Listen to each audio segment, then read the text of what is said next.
Pulis Corporal Joseph Andrew Joven may mga ginbuyagyag nga ngalan kag impormasyon sa National Bureau of Investigation na tuoy sa twin shooting case. Pamilya Muller, liwat nga nagpalapit sa NBI para hibalon ang update sa kaso nga pagpatay kay Muller. Si John Sala nakatutok. Antes ginsumite si Corporal Joseph Andrew Joven sa National Bureau of Investigation Death Investigation Division. Una ini nga nagpalapit sa NBI 6. Diri iya ginhingadlan ang pila ka ngalan kang impormasyon nga may dako nga bulig para sa mas masangkad nga investigasyon sa kaso sa pagpatay sa negosyante nga si Delphine Británico kag kay Muller sang Enero 19. Suno kay Attorney Ramulo Quinto, Executive Officer sang NBI 6, wala pa na-validate ang mga impormasyon nga ginahatag ni Joven. Pero kung mapamatud-an nga matuod ang tanan nga impormasyon, madasig nga masulbar ang Muller Británico murder case. Not officially, no? Nakapagbigay siya ng mga ilang information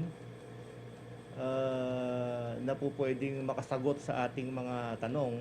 Hindi pa mapatod sang NBI kung pila sa mga ginhingadlan ni Joven ang mga pulis o kung mga sibilyan. Pero ginakabig sang Police Regional Office 6 nga dako ang mabulig sini sa paghatag sang hustisya sa pagpatay kay Muller kag Británico.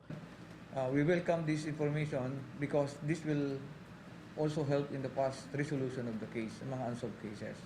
Ginpatpat man ni Quinto nga maluwas sa mga pamahog sa text kay Joven. Pila man ka beses nga may nasiplatan ini nga persona nga nagapanilag sa iya nga hulag, lakip na sang iya pamilya. Nagbalik naman kahapon sa NBI 6 ang asawa ni Muller para liwat nga magsapol sa kaso sa iya bana. So according to her, hindi na niya ulit naasikaso pa na pumunta rito kasi he has to concentrate on her pregnancy.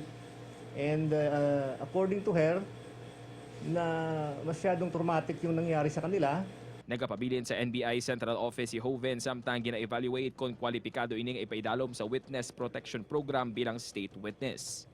Upod kay Cirilo Renduque, John Sala, 1 Western Visayas.